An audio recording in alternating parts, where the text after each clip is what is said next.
Okay, our next speaker is Dr. William Fox from Temple, Texas.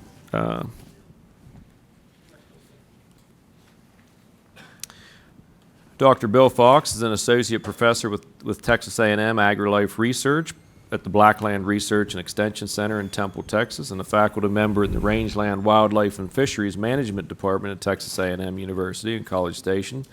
Dr. Fox has worked in the arena of impacts of rangeland management and conservation on natural resources since 2000.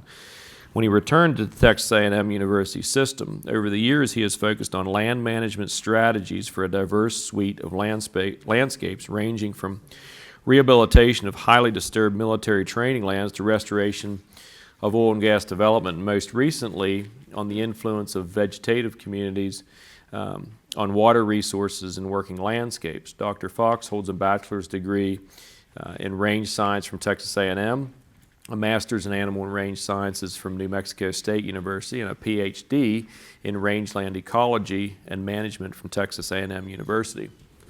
Welcome, Thanks, Bill. sir. Appreciate it.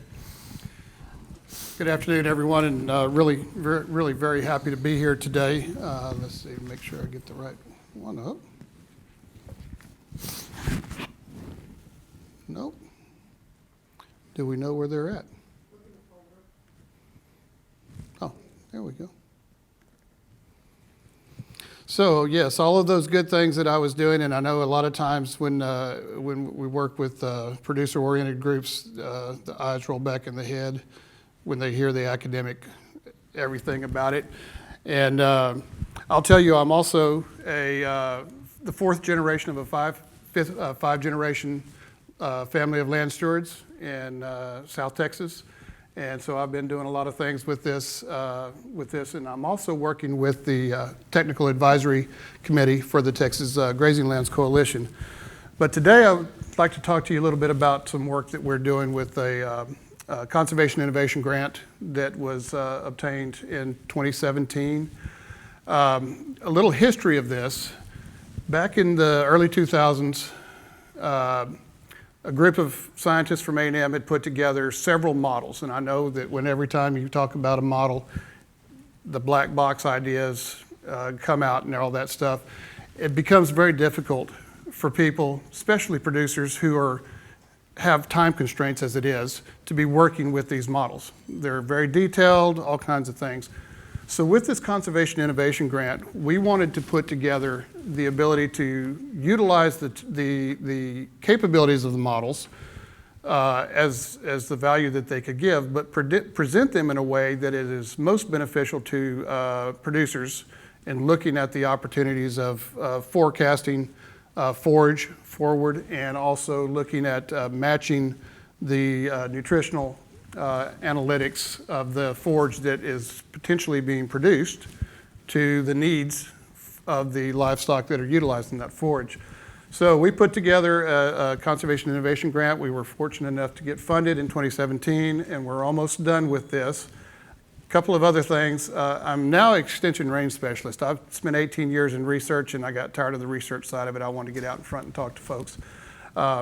Anyhow, I'm going to go through this and kind of give y'all some overview of what this tool can do.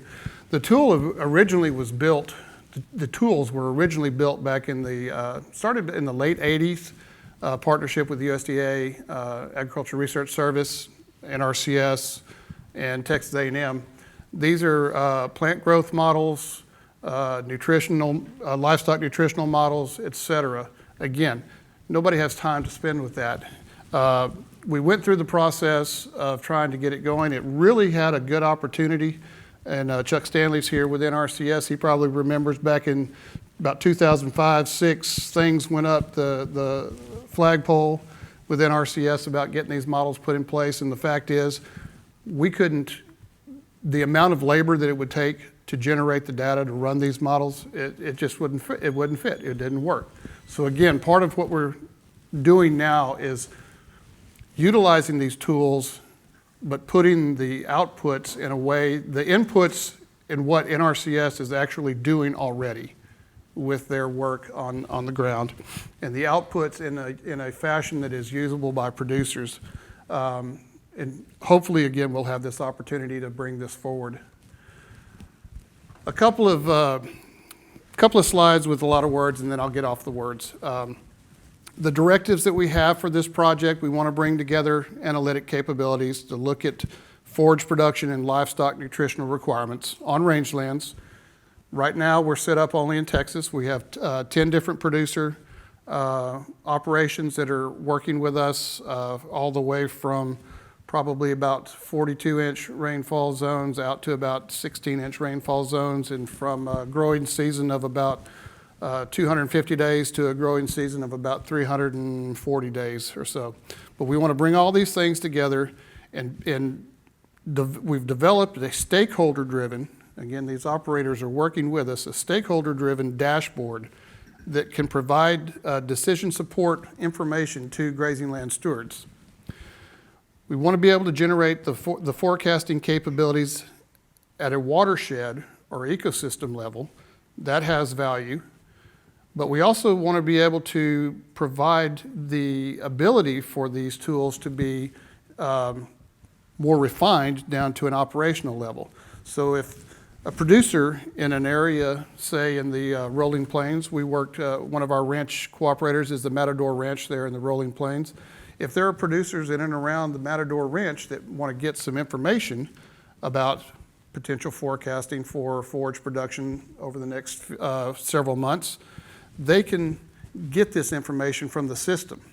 If they want to get involved with it and build it into an operational decision tool for their own operation, they could also go to that level working with their technical service providers. So we wanted to be able to provide the flexibility to look at this from an individual landowner's decision-making process to a regional type of process for looking across that. So our approach was to build your own forage forecasting anywhere in Texas, and I say anywhere in Texas, that's where we're starting with this, using data that's already being generated by NRCS for the activities that they have in their programs, and other rangeland data sets that are readily available, that the producer doesn't have to utilize all these data sets. We're putting them together, they're running in the background, and these systems are actually producing what users can benefit from. Users, if they want to get directly involved, can generate their own pasture boundaries. That alone, putting up the boundaries around your pasture, allows the models and the databases to populate that area for soils, plants, weather data, and other project databases building into the forage forecasting system so you can get your baselines in place. Users are also able to choose their grazing animals. Right now, to start this process, we're working with cattle, sheep, meat goats, and Angora goats. The tools do have capabilities with some wildlife, and we are always working on other equations for different kinds of animals that are out there. But right now, as we initiate or come to the conclusion of this process, we've just got cattle, sheep, and meat goats and Angora goats. After all these selections are made by the user, the information is saved, and the user will then have a site-specific forage forecast for their pastures of interest or their area of interest. And the benefit is also that these forecasts are updated daily, automatically. Models are running, nobody has to enter any more data. These things are taking place, and it's waiting for you the next morning when you get up, maybe taking your look at the weather data and things like that. Speaking of which, that's also in these dashboards. So that's our approach of what we wanted to try to do. Utilize some of these highly technical tools and modeling approaches and building out a system that the landowner and stewards can use in their decision-making efforts for forage production and ranching. I won't spend a lot of time on this, but just an idea of some of the data sets that we're using. Obviously, we're working with NRCS and Web Soil Survey. That brings all of our spatial data together and extracts the soils and ecological site information, again, for that area that if a user decides to go individually and puts a perimeter around an area. It populates that automatically. We work with NRCS and ARS, their Ecosystem Dynamics Interpretive tool. This allows us to extract ecological site information on plant species, production, functional groupings, et cetera.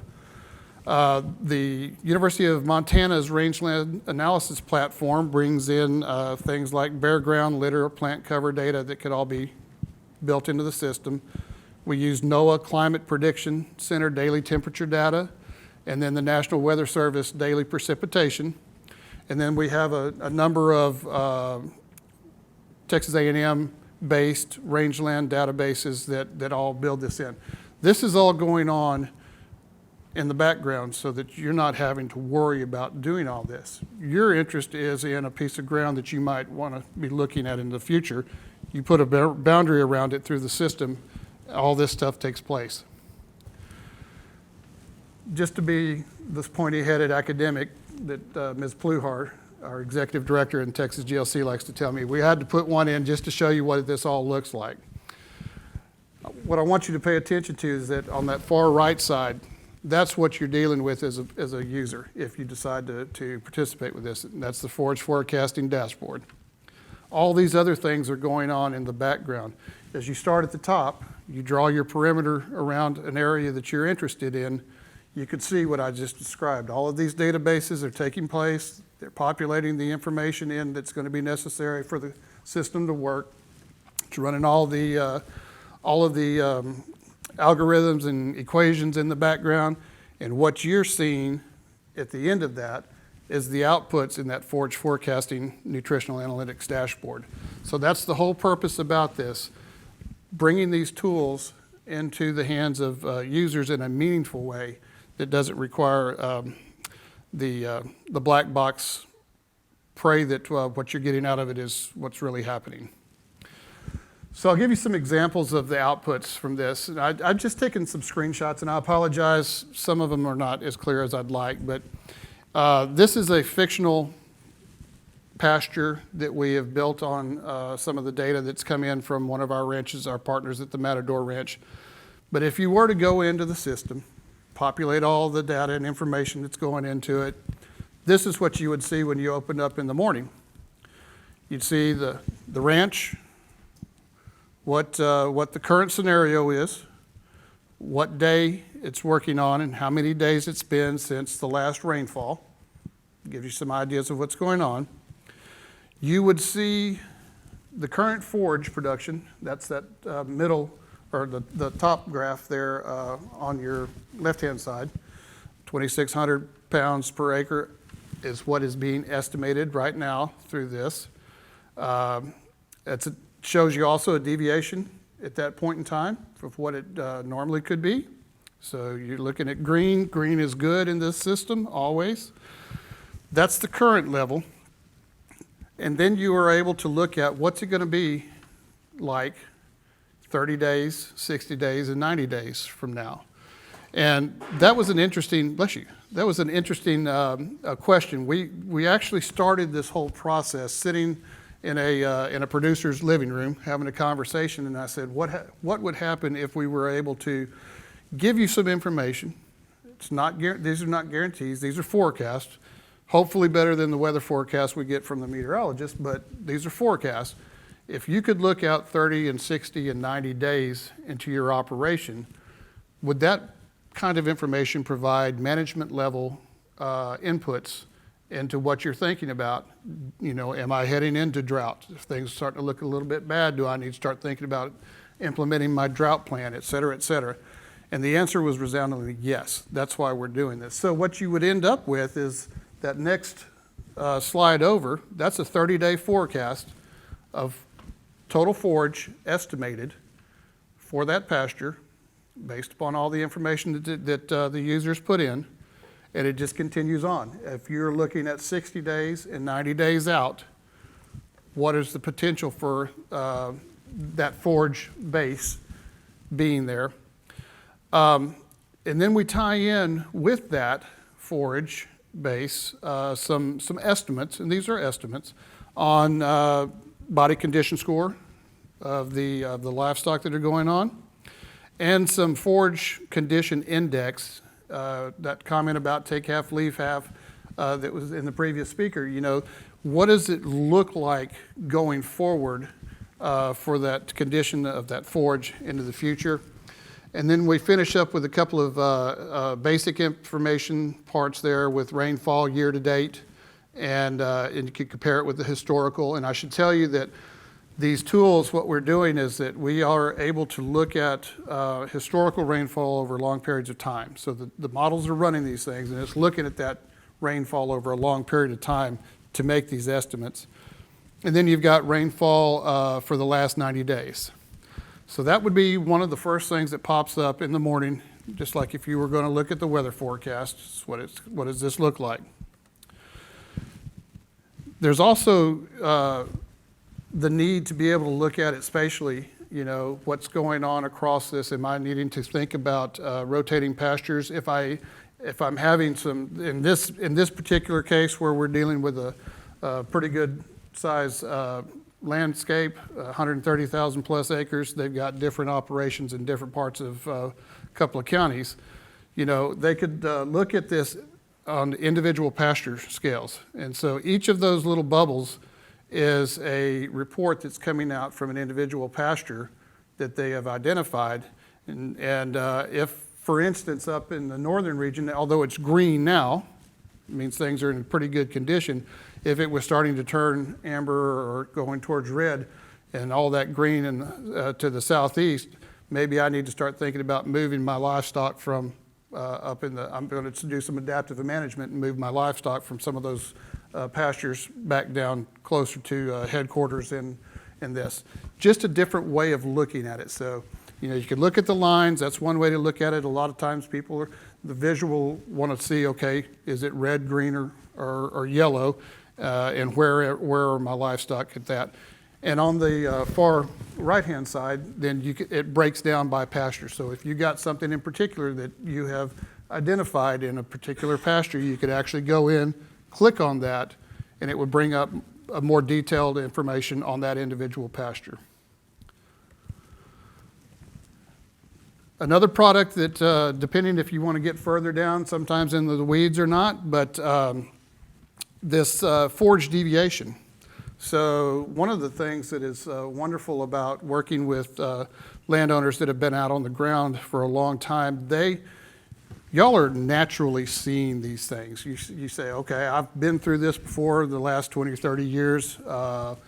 What's happened? What did I do with this? Well, this is a graphical way that you could actually see some deviations that are taking place based on predictions of forage production, and start to think, okay, what did I do during those times under these conditions, management-wise? What worked? What didn't work? Do I want to do that again? How do I want to adapt differently? And then at the end of that, this top one here, you actually see that forecast coming out, where you have a prediction of if things, the status quo stays there, or a lower boundary or an upper boundary. So if it turns out raining all of a sudden, I've got a good chance that maybe I'm going to get that uptick at the end of that time period, looking at a deviation from long term. That second graph to the far right on the top, again, is another way of looking at the forecasted forage. It goes back and looks at over time what's happened over the last 2 years. So that would be January 19, July 19, January 20, July 20. And you could see what's happened over this last 2-year period. And then again, what is that potential for a forecasted forage production going forward?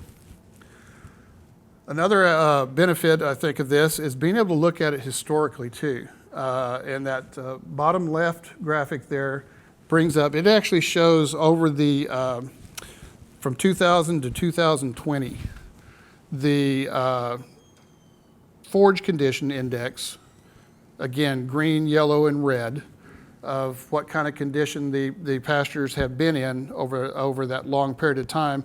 You can see there in 2011, 2012, we're looking at the drought of record in Texas. It shows up quite well, shows what happens. And so again, part of the idea here is, what did I do at these times? Am I getting back to that? Do I need to start thinking about my next management's decisions and what worked for me 5 years ago? I remember when that drought hit. What did I do and how did it work?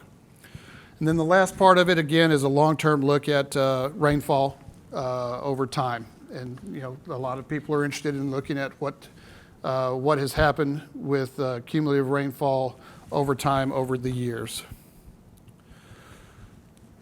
Some other products we have. I know that a lot of times we get up in the morning and look at our weather forecast. We went ahead and are building into this the opportunity to have weather forecasting in the dashboard. If you're comfortable picking up your phone, that's great. But if you're popping this up in the morning, perhaps this is a place where you go to look for the weather forecast based on the same data that it's used to generate weather all over the place. And then if you really want to get into more detail, you could actually, it's built in such a way that you could actually take Land PKS, and Land PKS is an application that helps you to look at the potential for land and monitor change over time. So you could use your mobile device for soil identification, for land cover, soil health monitoring, land management, farm record keeping, et cetera.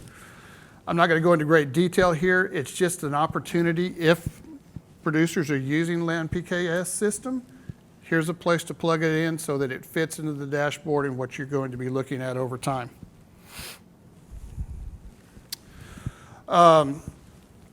Last thing we have here from the forage forecasting side is just general information on rainfall long-term for a particular location. This is built off of the NexRad systems that we currently use for all of our weather and rainfall estimates anyhow. Again, the whole idea with this was to try to put all these tools together that we have used from our side in a forward-looking output that a producer could wake up in the morning and be able to hit one location for this and start to look at all the information. The reason why we really wanted to do this is, well, there's several reasons, but these systems have been built and put into place and running for years in places like East Africa and Mongolia. They have them in South America. Why in the world do we not have them in the U.S.? It just bothered me why we weren't doing that. So we wanted to try to answer that question with the solutions here with this CIG opportunity. I'll finish off with a couple of things that have to do with the nutritional side of it, the nutritional analytics. So I should have said that the forage forecasting side of it is built on a model called FIGRO. You may or may not have heard that. It's been tested all over the world and works pretty well. The forage side of it is built off of a model called NutBow. Does anybody participate in the CSP program with the fecal sampling and sending in for nutritional analysis? We got one over here. Okay, so you know what I'm talking about with NutBow. This is again is another one of these tools, decision support tools that could show you some benefits and some potential for the forages that are out there. One thing that we wanted to make sure everybody understood was that forage quality is so important. We always talk about how many pounds per acre is being produced and things like that. Y'all know this as well as anyone. Forage quality is just as important as forage quantity. It has everything to do with maintaining animal condition, reproductive health, livestock productivity, and in the end, it has everything to do with influencing our economic returns on our operations. So through the use of near-infrared reflectance spectroscopy in IRS, we're actually able to scan manure. It's a reliable tool that's been used for 25 plus years, tested. It's to assess the quality of that forage that's being produced and grazed by the ruminants. I just put a little plug in here. The service is actually out of the Texas A&M Grazing Animal Nutrition Lab. It is a full service lab. If anyone ever is interested, in that CSP program and the fecal analysis, get with the local NRCS folks that in the area. Isn't that right, Chuck? Probably the best place to start. And you could get into that. But forage quality is an important part of it. So we're looking at how much forage we're forecasting producing. We want to also look at what is the potential of quality of that forage. Briefly, just what it looks like. Again, I'm not going to go into great detail about it, but you go out, you scoop a little poop, fill out some information, send it to the lab. That bottom far right is the little machine that reads that. And just a little piece of that report, what you could get out of it is you could get crude protein, you could get digestible organic matter, a digestible organic matter crude protein ratio, fecal nitrogen, fecal phosphorus, and there's other things like that that could come out of this. Deanne Burson's here in the back. She used to work in the Grazing Animal Nutrition Lab, so correct me if I missed anything about that. This is not my area of expertise to animal nutrition. But we wanted to be able to bring those two tools together, the forage forecasting and that nutritional analytic capability, so that in the end you could get things like this. So you could look at how crude protein has shifted in a pasture over time. Say for this one, you're looking at on the left-hand side there, crude protein in the bull pasture. Where was it running from January through December of any given year? And you could tie that to those body condition scores that you have of your animals there, and looking at that, putting the pieces together where we've got forage forecasting, the nutritional capabilities of that forage to produce what we need for our livestock, and then seeing does that match up with what's going on with our animals, and hopefully in the end with our bottom lines and what we're doing. So with that, I'm going to end here. I'm opening it up to questions. This is ongoing. I really had hoped to have a working demo here. The computer side of this thing is well beyond me, so the computer folks are working on that. But eventually we will have that working system up and running and be ready to be pushing it out hopefully in 2022. Any questions? Yes, sir. Have you ever overlaid your predictability model with the actual model? Yes, sir. So that predicted output is generated from input data that is typically used or drawn from those NRCS range assessments that could take place with the local technical assistance folks. So what we did is we built these databases. We were using NRCS forage assessments and things like that. They're, Chuck, you'll have to correct me on the right terminology, but basically what's being predicted for production on the 804 forms. I don't know, 802 forms, yeah. So anyway, we're using that kind of data, real data, and then being able to compare the model with that to calibrate and get it going, and then come back on the other side with further data and validate that those predictions are pretty close to what's being produced from the on-the-ground assessments. Yes, sir. Yes, ma'am. You said the information in the forecasting was on a pasture level. What's the minimum size of pasture that you can see that data? I don't believe that there's a minimum size. No, not at all. I should tell you that from our producers, we're working from folks as small as they own 70 acres up to as large as 130,000 acres. And they're running pastures from 5 acres to, 7,500, 10,000 acres per pasture. So, yeah. We'll go here and then in the back. Yes, sir. Your forecasting and or does this database go back into NOAA or Costa Rica or something like that to help to determine through the D1, 2, 3 in the areas or